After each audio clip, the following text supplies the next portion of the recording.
வீடியோவில் அப்பம் அதையும் கொஞ்சம் இந்த ஆனியன்ஸ், இந்த வெங்காயம், இந்த பொருள்லாம் சேர்த்து நம்ம அப்பம் செய்ய போகிறோம் சேவரியாக. நான் Sivakami. Welcome to Siva's kitchen.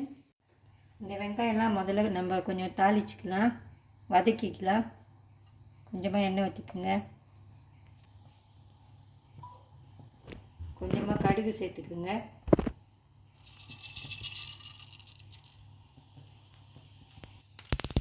வெங்காயம், பெரிய வெங்காயம் இது,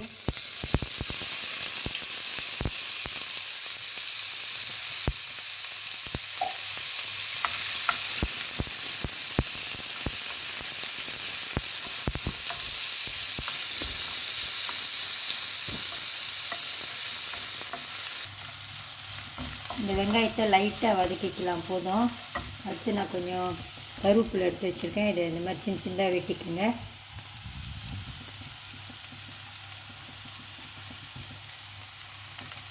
இது கொஞ்சம் மிளகா எடுத்துருக்கேன், அதோட விதையை ஒன்றும் அதிகமாக எடுத்துக்கோங்க வேணாம்.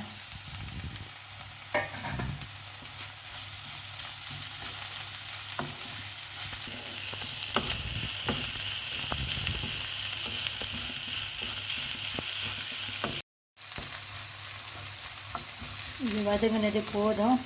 அடுப்பு அடைச்சிட்டு ஆஃப் பண்ணிவிட்டு இதை கொஞ்சம் நேரம் ஆற வச்சுட்டு நம்ம அந்த மாவு கரைச்சிக்கலாம். இப்போது இது ஆறட்டும். ஆல் பர்பஸ்லாம் எடுத்திருக்கேன் கோதுமாவு. இதில் நான் ஒரு 4 கப் மாவு இப்போ நான் எடுத்துக்க போகிறேன். மாவு சலித்து எடுத்து வச்சுருக்கேன். இது இப்போ தண்ணி ஊற்றி கலந்துக்கலாம்.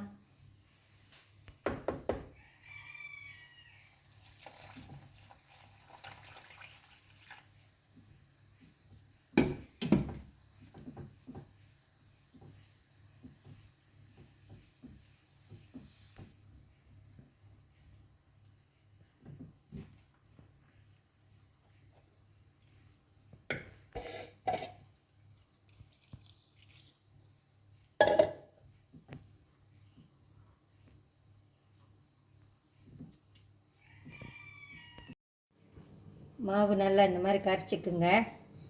4 கப் மாவுக்கு நான் 4 கப் தண்ணி ஊற்றிருக்கேன்.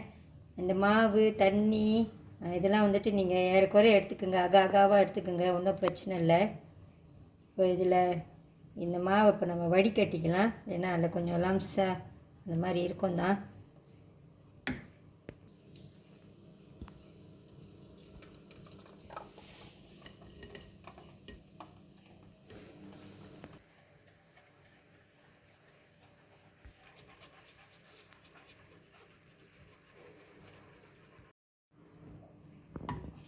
இந்த மாவு கரைச்சி ரெடியாக இருக்குது. இதில் இப்போ மற்ற இன்க்ரீடியன்ட்ஸ்லாம் சேர்த்துக்கலாம்.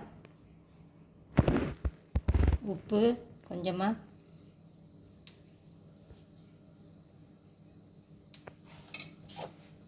இந்த மஞ்சத்தூள் கொஞ்சமாக சேர்த்துக்கிறேன். இது வந்து ஆப்ஷனல் தான், கொஞ்சமாக போட்டுக்கோங்க. நான் கொஞ்சம் கசூரி மெட்டி இலை எடுத்து வச்சுருக்கேன், ட்ரை கசூரி மெட்டி. இது இந்த மாதிரி இருக்கும் அந்த பாக்ஸு. நான் இதை வீட்டில் வச்சுருக்கேன், அதனால் நான் இதை கொஞ்சம் எடுத்துக்கிட்டேன். இது இல்லைன்னா பிரச்சனையே இல்லை, நீங்கள் கொஞ்சம் மல்லி இலை கூட கொஞ்சம் எடுத்துக்கலாம். இதை போட்டு செஞ்சு பாருங்கள், ரொம்ப நல்லாயிருக்கும். இதை அப்படியே கொஞ்சம் கொஞ்சமாக அப்படியே உடச்சி விட்ருக்கேன். ரொம்ப ஹெல்த்தியும் கூட இது சேர்த்துக்கலாம்.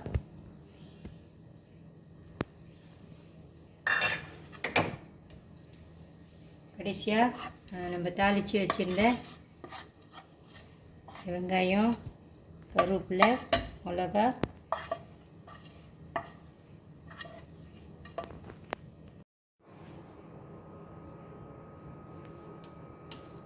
நல்லா மிக்ஸ் பண்ணி விட்ருங்க.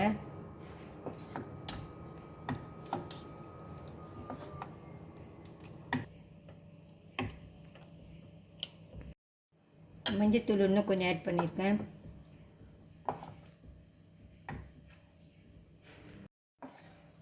இந்த அப்பத்துக்கு மாவு ரெடியாக இருக்குது, இந்த பேட்டர் ரெடியாக இருக்குது. கொஞ்ச நேரத்தில் நம்ம இந்த அப்பம் செஞ்சுக்கலாம். இந்த மாதிரி கன்சிஸ்டன்சியில் தண்ணி ஊற்றி கலந்துக்குங்க. ஒரு 4லேருந்து ஒரு 4½ கப் வரைக்கும் நீங்கள் ஊற்றிக்கலாம் தண்ணி.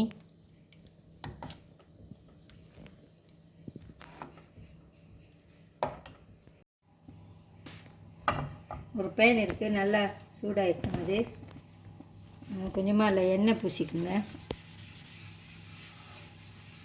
தோசை சுடுற மாதிரி கொஞ்சமாக லைட்டாக எண்ணெய் பூசிக்குங்க.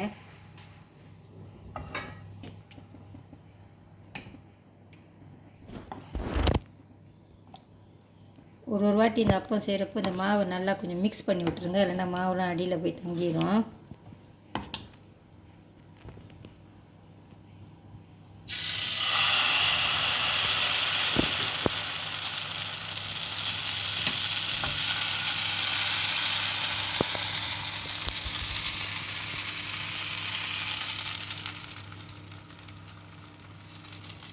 இது உங்களுக்கு பிடிச்ச சைஸில் நீங்கள் இதை செஞ்சுக்கலாம்.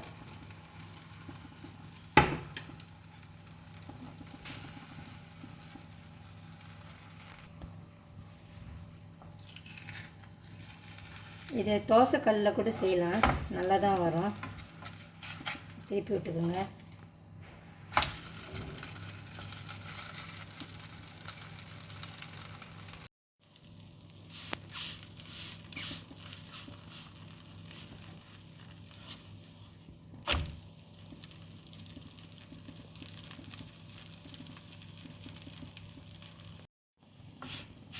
நல்லா வேக வச்சுக்கோங்க 2 சைட்டும். இப்போ எடுத்துடலாம்.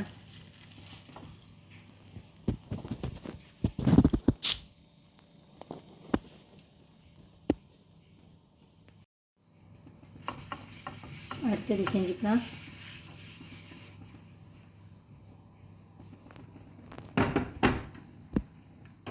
இதை சில பேர் கோதுமை மாவு அப்போன்னு கூட, கோதுமை தோசைன்னு கூட சொல்லுவாங்க. நான் இதை அப்போன்னு தான் சொல்லுவேன். இதை நீங்கள் தோசைன்னு கூட சொல்லலாம்.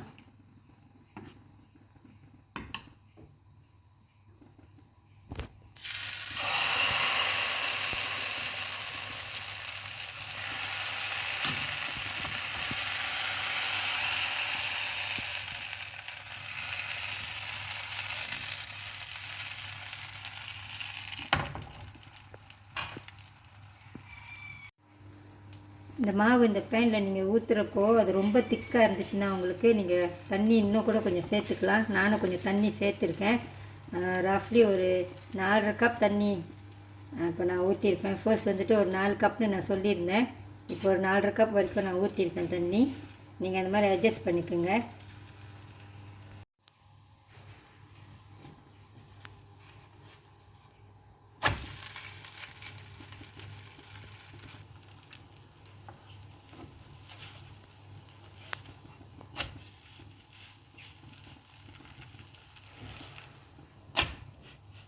இதை எடுத்துடலாம்.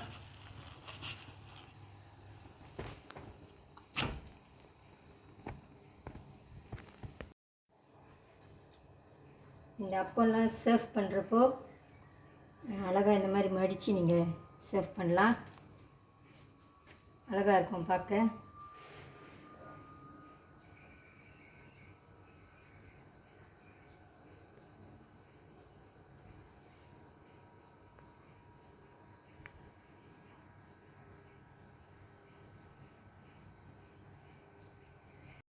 இந்த அப்போலாம் ரெடியாக இருக்குது. நான் இப்போ சேர போகிறேன்.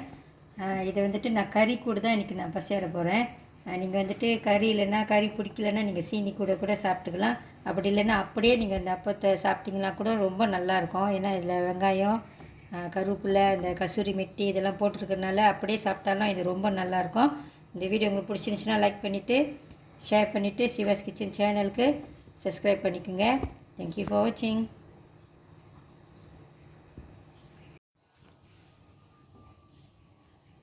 எவ்வளோ சாஃப்டாக இருக்குது பாருங்கள்.